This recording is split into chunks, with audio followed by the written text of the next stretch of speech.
Secretary Fortunato de la Peña. So, wala po kaming prepared questions. We would like this to be as spontaneous as possible para po mas maging ano po yung ating open po ang ating discussion, interaction with each other.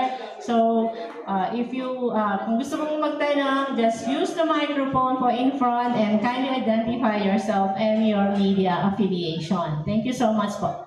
Yes, ma'am. Miss Ma'am Mel Siriaco, DWNE, Nueva, Ecija. Ito ba yun? Yes, ma'am. Magandang hapon po. Naku, alis na po ako. Kala ko mamaya pa eh. Sir, napanood namin kanina as media yung biogas project na sinusuportahan niyo po pala yun. Alam niyo po kami kahit media, meron po kaming mga ibang racket, mag-alaga ng baboy. Ngayon, unahin ko na po munang itanong yun para i-discuss din namin yung sasagot sa amin. Paano nakakapag-avail ang isang farmer o isang media tulad namin sa mga proyektong ganyan? Siguro unang-una, meron din namang mga pwedeng i-organize na training program ang aming regional office. Mas maganda kung marami kayong isang grupo na bibigyan ng training about biogas. Pero yung mismong installation, ito ay nasa ilalim ng setup program, Small Enterprise Technology Upgrading Program. In other words, may mga requirement doon na ikaw ay isang registered company, may formal registration ka. You have been operating your business for the last at least 3 years, okay? At saka papakita mo yung iyong mga financial record for the last 3 years. Ayun lang basically, and then ipa-file mo, ito ay isa subject to evaluation ng isang technical committee sa region at iaano ka na, ila-line up ka na for setup assistance pag na-approve ng technical committee.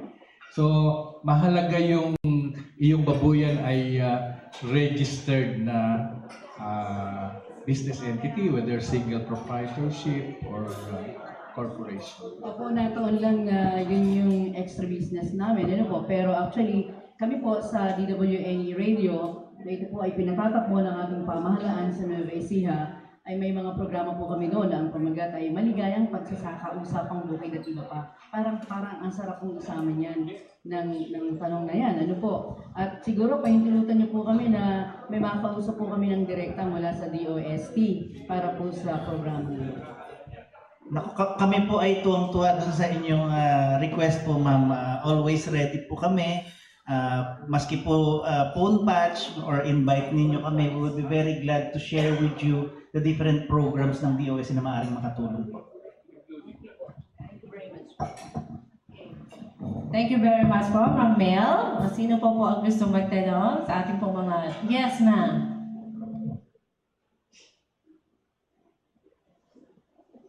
Gandang hapon po, Ate Susan po ng Radyo ng Bayan, Radyo Pilipinas na po ngayon.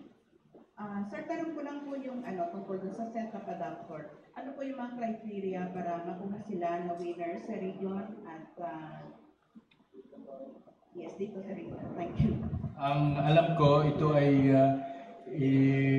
ano ba tawag doon? I-request natin ng Institute for Small Scale Industries to, tama ba yun? To, yung national winners. Pero yung sa regional, hindi ko alam kung paano. Bali yung pong sa provincial and regional winners, meron din po tayong mga judges po na nag-evaluate ng kanilang performance, but very particular po kami dun sa repayment rate. Na dapat po yung ating mga candidates ay maganda po yung track record, hindi po sila yung mga tipong hindi nagbabayad. Ito po ay mga maayos na partners natin, very diligent sa kanilang obligations, and at the same time, tinitingnan po natin how effective yung paggamit nila ng technology at ano po yung impact niya doon sa kanyang community. Kasi tinitingnan din po natin yung kanyang corporate social responsibility, yung kanyang pagtingin doon, yung pagkuha po niya ng mga workers. Tinitingnan po natin lalong-lalo na pagka binibigyan nila ng special consideration yung mga out-of-school youths, yung mga disabled, may mga plus points po yon. Essentially po, we would like to highlight or acknowledge ito pong mga cooperators natin na merong corporate social responsibility, may good business sense at talagang ginagamit po nila ang science and technology in pushing itong kanilang mga negosyo into better status. Kasama po yung GMP. Particular po, katulad po nung nabanggit kanina din, yung ating biogas, kaya po napakaganda po niyan kasi marami na pong napasara na poultry at saka piggery sa Region 3 ang muling napabuksan dahil po sa pagtulong ng DOST sa pagbibigay po ng mga biogas technologies, ng good manufacturing practices, ng good agricultural practices. Ito po ay na-acknowledge po ng DNR-EMB.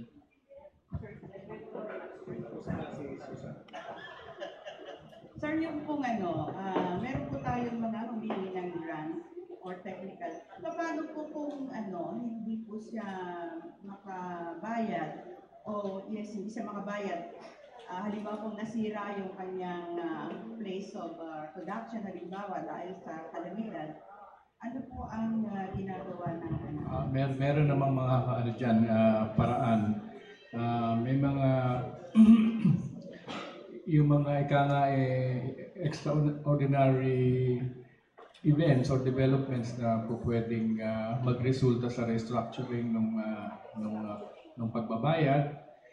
Pero kung nakita na yung kadahilanan na hindi pagbabayad ay kapabayaan o kaya naman ay maling paggamit ng resources, pero iyan kinukuha na namin yung equipment at yun ay ibibigay sa iba. Yung kasi kung minsan may mga entrepreneurs na minsan inuuna yung mga luho, may mga entrepreneurs na pag nakahawak ng malaking income, bibili ng bagong kotse, bibili ng ganito. Napapabayaan talaga yung obligasyon. Thank you, sir. Yes, sir. Mr. Anselmo Roque po. Veritable institution in the field of agricultural reporting. Magandang hapon po. Sir, pagka dumadalo po kami sa mga forum na ganito, ako po kasi nasa bukid. Actually, nagbubukid. Kasalamuhan ng mga taga-bukid. Pero pag kinukupida ko sila, mukhang naasiwa, mukhang usapang pang-elitista pag pinag-usapan natin ng science and technology. No, but anyway, naiintindihan ko po dahil kami, yung mga nasa baryo, mahirap namang magpunta sa opisina ninyo, nakatapat, nahihiya yan. What I'm driving at is, baka po sakaling para makarating, lalo-lalo na sa mga kanayunan, lalo na panahon na ito ngayon, na ang laban ng mechanization, marami na naghihirap, wala nang kinakain na po ng mga halimaw yung kinabukasan ng mga manggagapas. Dumarating pa ngayon yung planter. Kaya napakahirap po umanap ng mga mananan ngayon. Mahal pa. Wala naman nagtuturo mga iba't ibang sensya, teknolohiya na katulad namin mabababa. I mean, mukhang medyo mataas yung pupunta sa baryo, medyo maasiwa kami makipag-usap. So, maaari po bang mag-develop tayo? Although meron tayo nun, pero farmer scientist, scientist na pa rin eh. Baka po sakaling, baka may nesto kayong madi-develop na taga-baryo na magagaya namin, mapupuntahan namin anytime, mahihinga ng tulong at makakarating sa inyo. Salamat. Una, Professor Roque, magandang suggestion yan. Kaya kami naghahanap din ng mga magsasaka na medyo entrepreneurial. Kasi yung amin home program talaga na set up ay kahit naman magsasaka, basta meron siyang pinapatakbong parang business niya yon, qualified siya na mag-apply dun sa program. Of course, kasama na din yung pagtuturo ng teknolohiya, yung upgrading. Ang kagandahan, kung meron nga sinasabi nyo, merong model or doon makakapunta yung mga ibang magsasaka, hindi sila mahihiyang pumunta sa amin. Gusto ko lang linawin yung role ng science and technology against the line, vis-a-vis the line agencies kasi ang main mandate ho namin ay research, and then meron kaming technology transfer mandate, no? Pero ho yung sabihin na natin yung pagro-roll out, wala naman kaming ganong karaming tao. Ang plantilla items ng isang regional office wala pang 4 na po yata o wala pang 40. Yun po ang isang regional office siguro 6 o hanggang 8 probinsya ang sakop. Wala kaming talagang extension workers dyan para sa magsasaka. Kaya ang aming nagiging pamamaraan dito ay yung aming collaboration with the other institutions. Of course, DA, yung number 1 dapat dyan. Pero yun din ho mga higher education institutions. Kaya ako hanga dito sa CLSU at sa aking isip para siyang model. Kasi ito ho yung talagang magandang example ng isang higher educational institution. May talagang active na active sa teaching, learning process, sa research at sa extension work. Meron din silang production activities. Sa iba kong universities, meron silang konting research, konting extension, konting production, pero hindi mo maramdaman. Unlike dito sa CLSU, na makikita mo talaga na kumakalat doon sa community o sa pamayanan. Susuga ko na po. Naintindihan po namin yung kakulangan ng mga extension workers ngayon. Di katulad ng mga unang panahon na may nakatira pa sa mga barangay. Pero pwede po siguro tayo mag-develop ng isang programa. Katulad ng araw yung Philippine Rural Construction Movement, wala na academy na susuportahan natin na ang titraining to train people in the barangay. Leader, farmer leader.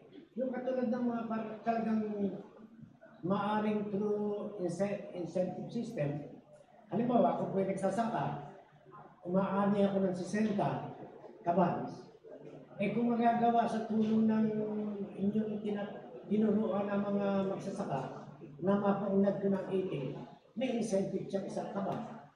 Kikita pa. Baka po sakali makadevelop tayo ng isang academy na ang ititrain natin yung kalingwahe namin magsasaka at naiintindihan yung problema ng pinakamababang namamayon sa mga agriculture. Siguro, Professor Rocky, maintindihan naman ako kung ito ay magiging collaboration, di ba, with DA or with an LGU, siguro mapapabilis. Pero iniingatan din ho namin yung mapagsabihan kami ng DA na hindi nyo na trabaho yan.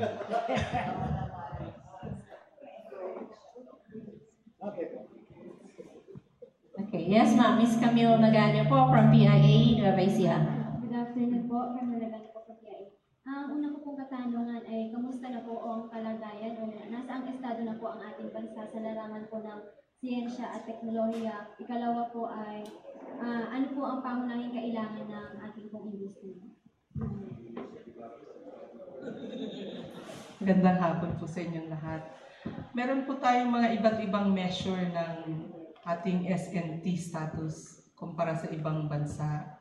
Meron po kunyari yung ginagamit ng World Economic Forum, yung tinatawag na innovation. Isa po yun sa 12 pillars ng Global Competitiveness Index. Yung Pilipinas po, sa ngayon number 57 lang po tayo. Pero isipin niyo po na galing tayo sa 111 noong 2009.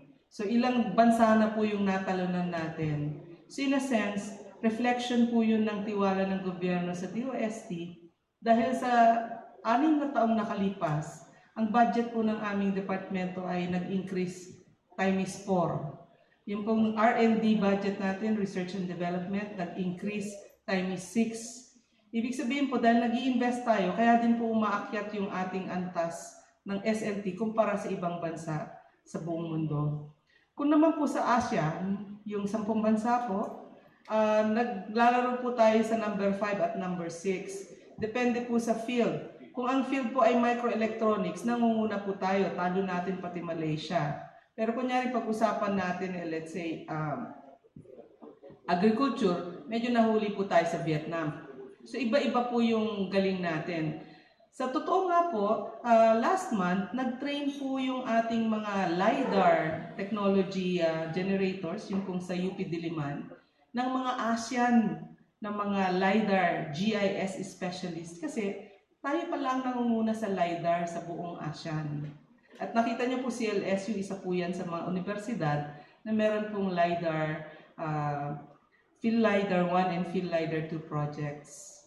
So, iba-iba po, pero hindi naman po tayo nahuhuli. Yes, sir. Yes, sir. Paki-ano lang po sa microphone.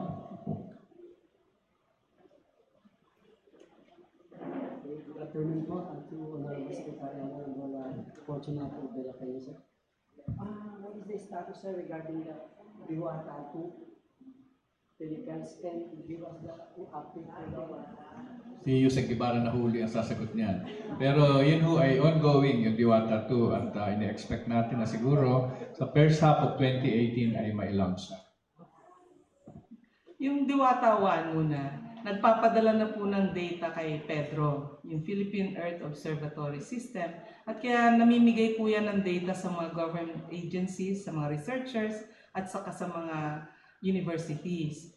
Yung pong kaibahan ng DOST-1 sa DOST-2, may horon hong bagong component yung DOST-2 na wala sa DOST-1, na purely gawa po ng mga Filipino engineers at dito po sa Pilipinas ginagawa at dadalhin po doon.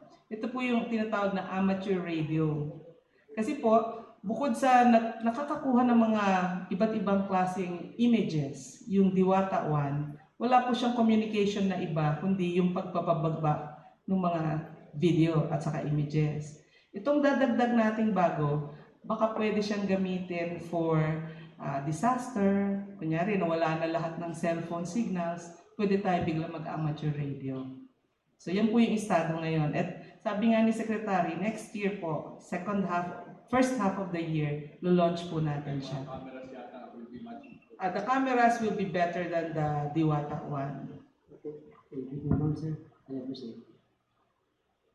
Yes, ma'am. Ariana po. Ariana Almonte po. Bale, sir, about po sa innovation, ano po yung nabanggit niyo po kanina na innovation, science and technology with innovation po? Tell us more naman po about po doon. Ngayon kasi ang parang buzzword ay yung innovation, ano? So, ang science and technology through research and development ay paraan para maka-generate ka ng mga new knowledge, ano? The knowledge can be in the form of new technology, in the form of simply new knowledge or relationships, o kaya naman ay new products, ano? New systems, ano? Pero yung mga yan, kung kung hindi naman siya magagamit, ano? Hindi kasi natin matawag talagang innovation kung hindi pa siya magagamit, ano? So ang innovation in general is something that is new, pero ang gusto nating makita talaga ay pakinabangan siya. Kaya pinagduduktong yung word ngayon. In fact, there are governments na ang kanilang Ministry of Science, dinugtungan na nila ng innovation kasi meron din namang mga innovations na nag-generate na hindi mga scientists ang gumagawa o hindi academics, pwedeng ito ay sa shop floor, pwedeng ito mga entrepreneur, pwedeng sa grassroots level, makakaisip sila ng innovation as answers to their problems. So, medyo, sabihin na nating ang science and technology ay mahalaga para maka-generate ka ng innovations, no? Pero pwede ka rin maka-generate ng innovations kahit na hindi ka scientist or researcher. Sir, kung meron pong mga kulang or meron po kayong idadagdag sa mga programa po ninyo, ano po kaya yun? Kung may kulang po, ano po yun? Ano po yung dadagdag? Ito na nga, unang-una, gusto naming maikalat ang innovative capacity sa iba't ibang lugar sa bansa. Kaya nag-identify kami ngayon ng mga research centers sa iba't ibang panig ng Pilipinas, sa mga universidad na pwede namin palakasin. Kasi gusto namin hindi lang salalay doon sa ilang universities, halimbawa, o ilang research institutions, yung ating capacity to do science and technology work. Kung minsan kasi, kahit maraming pera, kung walang absorptive capacity, mahirap. So, kailangan lumawak yung ating network ng mga mag-i-institute ng mga programs, mag-i-implement ng mga researches, magagawa ng mga technology transfer activities. In other words, hindi lang naman empleyado ng science and technology ang involved sa science community, nandiyan din yung mga iba't ibang institusyon, katulad ng mga higher educational institutions o mga research centers na ibang ahensya ng pamahalaan. Kanina nakita ninyo, may exhibit booth doon ang Bureau of Fisheries and Aquatic Resources, may exhibit doon yung ibang institution, kamukha ng maritime, merong sa ibang lugar makikita mo yung mga exhibit ng Research Institute for Tropical Medicine. Ang kabuuan nito yung ating tinatawag na Science and Technology Community na gusto nating mapalawak at mapalakas.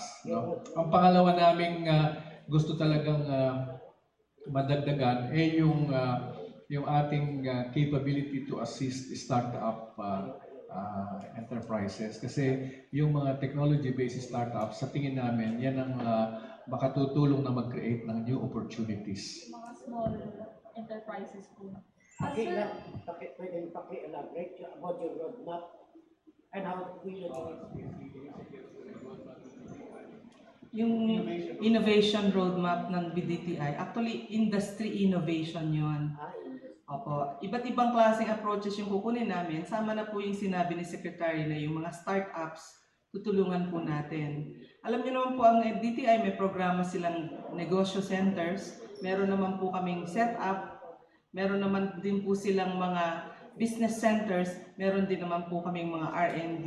So pagkakabitin po namin yung dalawa. Siguro ito yung isang feature sa kasalukuyang administrasyon. Yung bang gusto naming magtulong-tulong yung mga ahensya, hindi yung kanya-kanya. Sir, Sir De La Peña po ulit. What's your vision po sa darating na 5 years po sa DOST and sa field po ng Science and Technology? Yung kanina ay dinescribe na dun sa audiovisual na pinakita ng Science and Technology Information Institute. Merong 7 outcomes doon na in-enumerate, although hindi siya quantified, So nakalagay doon, innovation stimulated. Tuloy mo nga, Carol. Si Yusek Gabo, meron listahan po sa outcome. Meron dyan Yusek Gabo. Pero ano yan, di ba? Nakapakita na dun sa akin na Ibig sabihin po, sir, parang yung innovation po na binabanggit po ninyo kanina, sir, ay hindi lang po nakasentro sa Luzon po yung industry. Kumbaga po, papalawakin po hanggang... Kaya nga siya isinama sa Philippine Development Plan kasi hindi lang naman siya DOST. At siguro ito kailangan mamemorya namin ito. Kami rin ang gumawa nito pero sa dami ng aming mga ini-enumerate, innovation is stimulated. So in other words, kailangan mag-create tayo ng environment that will stimulate innovation. Technology adoption promoted and accelerated. Sabi ko nga kanina, kung hindi magagamit yung technology out of research, sayang. Number 3, critical mass of globally competitive human resources in science and technology. Dahil tayo ngayon ay kung minsan may mga investors na dumadating, hahanapan tayo, ganito yung gagawin namin mga negosyo, nangangailangan kami ng mga high caliber and of expertise. And kung tayo nagpo-produce lang ng 100 PhD sa isang taon, parang yun kulang na kulang pa rin kung ihahambing natin doon sa pangangailangan. Productivity and efficiency of communities improve. So ito nga sabi ko kanina, whether we are talking of production in agriculture or production through manufacturing or production through services, kailangan ma-enhance ang productivity at yan ay magagamitan ng technology.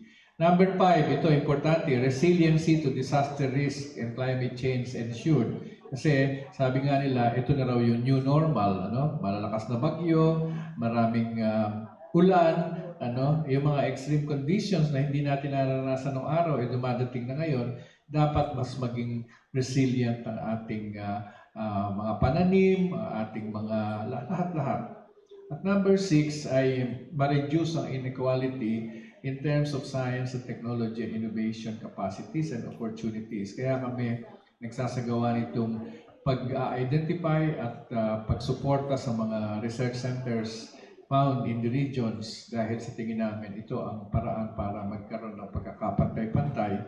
And of course, effective science and technology governance is achieved. So, bilang isang ahensya ng pamahalaan, sisikapin namin maging isang modelo sa pamamahala, walang corruption, walang wastage, at talagang oriented ang aming serbisyo para sa tao. Kaya nga tinawag namin Science for the People. Tomas, Miss Ariana, may mga tanong pa po? Yes, sir. Good afternoon po from Nueva TV. Tanong ko lang po sir, marami po tayo mga Pilipino magagaling na mga inventor. Gaya po halimbawa po naka-invento po sa pamamagitan ng tubig ay nakapagpapatakbo ng sasakyan. Although yun po ay napakaganda po noon at wala pong pollution, pero bakit po hindi nasuportahan po ng gobyerno? Ano po ba ang pagsuporta? Ang pagsuporta po ng gobyerno ay depende rin sa pag-cooperate ng inventor. Pag yung inventor po, tutulungan mo, ayaw naman sabihin sa iyo kung paano tumatakbo yung kanyang invention, paano naman kami makapagpapaliwanag sa gobyerno kung ba't namin ginasta yung pera doon, kung hindi namin alam, bibigyan namin ng pera. Alam po ninyo, si Mr. Dingle, sa Malangit Nawa, namatay ng hindi niya napakinabangan dahil sa kanyang, parang ayaw niya talagang ibigay Ganun ho kuminsan na, hindi naman lahat ho na inventor, pero merong inventor na gano'n na sa sobrang pagmamahal nila sa invention nila, nakakamatayan na nila. So, for as long as they're willing to collaborate, pag sinabi namin, ito yung unang step, dapat makipag-collaborate siya. Hindi po pwede yung sasabihin niya, step 5 na siya. Hindi pa kami nagdadaan sa step 1, ay mahirap po kami magkasundo. Ma'am?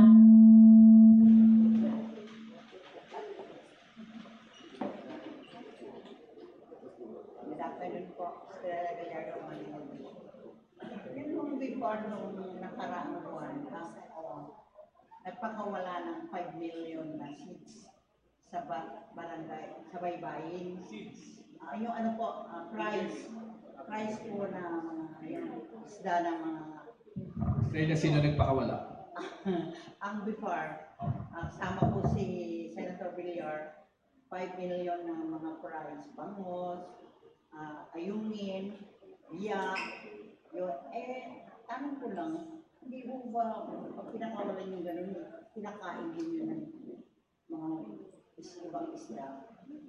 And then by 2020 daw, 20 million na ilalabas na nila yun. Nakawalain doon. Kung pinagkakain lang po, hindi mo masayang. Hindi po ako eksperto dyan, pero parang may katwiran ka, Estrella. Kasi kung magpakawala ka lang doon ng... Alam mo kasi sa plaisdaan, naranasan ko yan, dahil sa Bulacan kami, meron kami bahagi na nandyan yung mga maliliit. Nandito sa isang bahagi yung mga medyo, malaki-laki na ng konti. Kung baga sa kwan 4 na bahagi yan hanggang sa doon sa kaduluduluan yung malapit ng anihin. Pero never namin pinaghahalo-halo yung mga may malakit, may maliit. At hindi namin pinababayaan magkahalo-halo ang tilapia at bangos. Dahil mauubos din ng tilapia yung pagkain ng bangos. Ewan ko kung inaral nila yon, pero alam mo, sa common sense mo, naniniwala ako. Okay, meron mo po bang yung mga tanong? Yes, madam.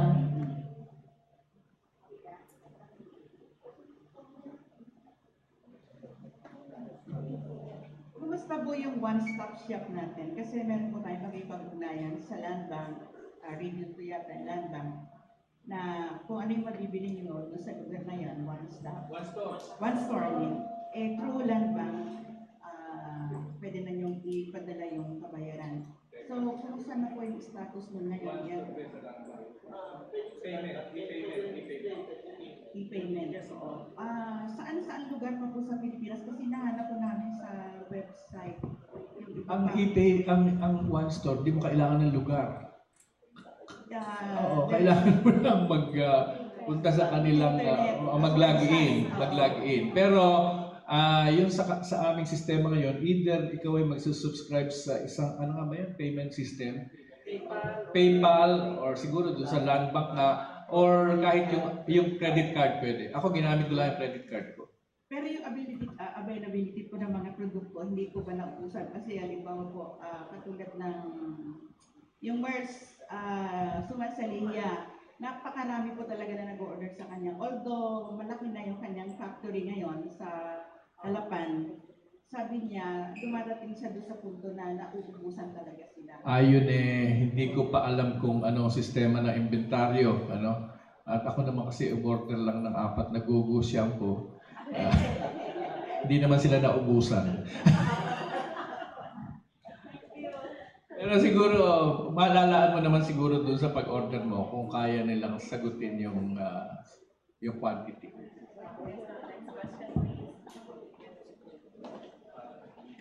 Magandang hapon po, Agnes Amnol from DOST-STII, Sunshine Radio Kabanapuan.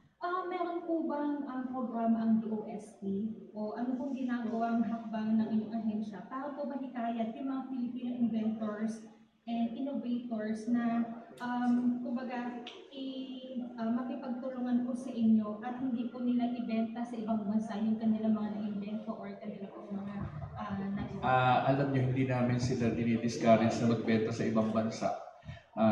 Ako pag tinanong nila, sabi nila na binibili na nga ito ng ibang bansa sa akin. Papayo sa kanila, ipagbili mo. At yung perang pagbibilan mo, magamit mo umimbento ng mga bago pa. Hindi naman bawal ipagbili yung invention mo. Basta kung sa tingin mo hindi ka lugi. Pero siyempre, ang gusto nga namin ay mahikayat sila na dito isagawa yung pagko-commercialize kasi ang importante doon kung mai-convert yun sa isang business, makaka-generate siya ng employment at saka yung benefits sa ating value chain. Kung ano man ang supply na kailangan niya, ay makikinabang din yun, yung sector na yun. Kaya sa punto na yun, kung sabihin sa akin ng inventor, kung hindi niyo ako tutulungan, ipagbibili ko na ito sa mga kahit na mga taga-Saudi o taga-ano, ay sasabihin ko, ipagbili mo na. Basta hindi ka lugi.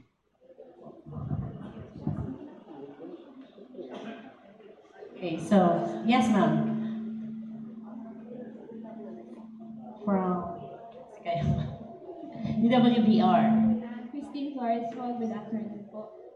Gusto ko daw pong malaman, sir, kung ano na po yung status po tungkol po dun sa research on drug, tungkol po sa cancer, at saka kung meron na po bang other research, kasi recently po meron pong balita tungkol po sa Japanese encephalitis. So, meron po bang research na nagsimulan tungkol po dun? Unfortunately po, wala yung aming expert dito sa health research, sa drug discovery and development. But yun ho nakakalat ng mga halaman at iba pang mga living species. Kasi hindi lang naman halaman kung pwedeng yung mga ano ba tawag sa inyo? Fauna yung mga sa marine ay pwede rin pagkakuhanan. At yan ngayon ang nakakalat sa 10 or 11 universities na miyembro ng Taktuklas Lunas program. Iba-iba yung assignments nila. Ang latest natin ay naka-barcode na tayo ng mahigit 500 species ng local flora and fauna. At there are, I think, around 28 now na nandun na sa medyo advanced stage of screening and standardization. Pero yung pag-determine kung talagang effective sila sa ganoong sakit, yun ang huling stage, tinatawag natin clinical trials. Pwede rin namang pagkakitaan yung ating mga tinutuklas kasi pagka ikaw ay nakadiscovery ng active ingredient sa isang halaman na pwedeng pagmulan ng gamot, yun ay pwede na nating pagkakitaan kahit hindi pa siya na-develop into a full-blown medicine. depende na yun sa mga gustong, yung talagang malalaking drug companies, kasi mahal ang clinical trials eh. Pwede nilang kunin yun, pa-license or i-acquire yung technology at sila na magtuloy-tuloy ng research. Dagdag ko lang, meron tayong tinatawag na communicable disease at non-communicable diseases. Yung sa non-communicable diseases, ang tinatarget natin yung top killers sa Philippines. So, hypertension, diabetes, sa cancer. Tapos yung cancer, inano rin namin dun sa ano yung top killers din na cancer. So, colorectal, breast, at saka tatlo I forgot the other one. Pero parang the way we do it, lung cancer, yes sir. So, yung pinakamaraming namamatay na Pilipino, yun yung inuuna natin.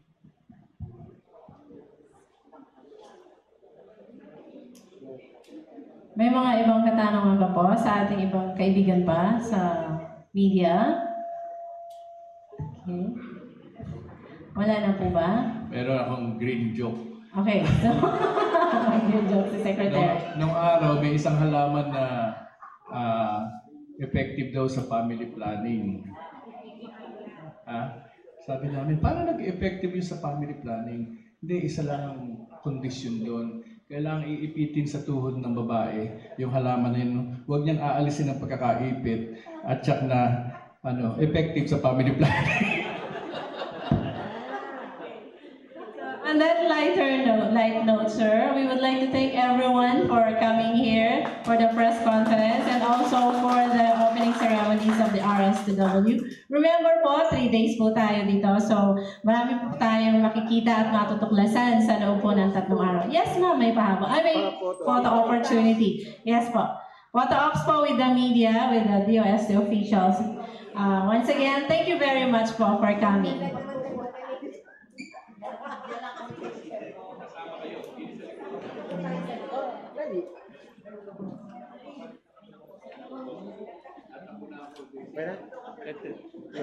Tutulungan ko lang siya.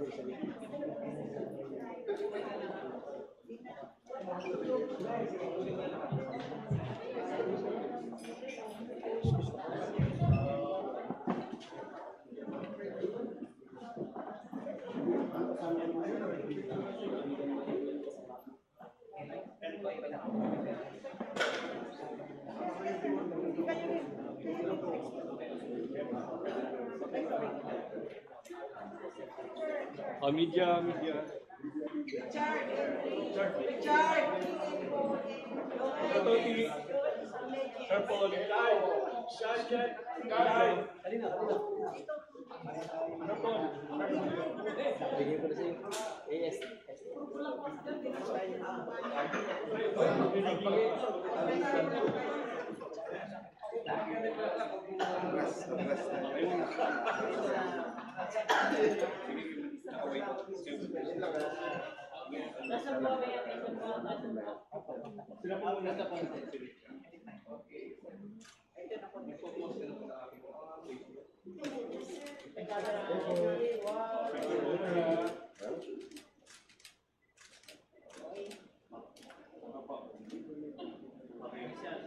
Naman po.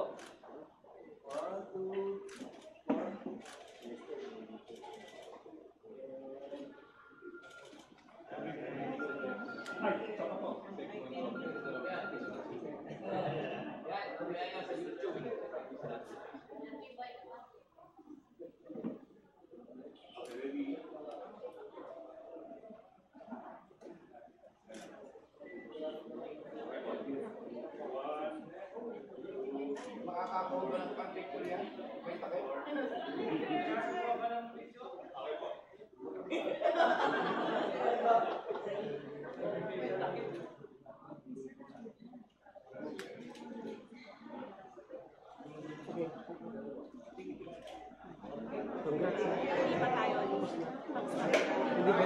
Meron pa kami dito sa kabila. Ako na. Salamat na. Doon lang medyo sa tubig 3. Parang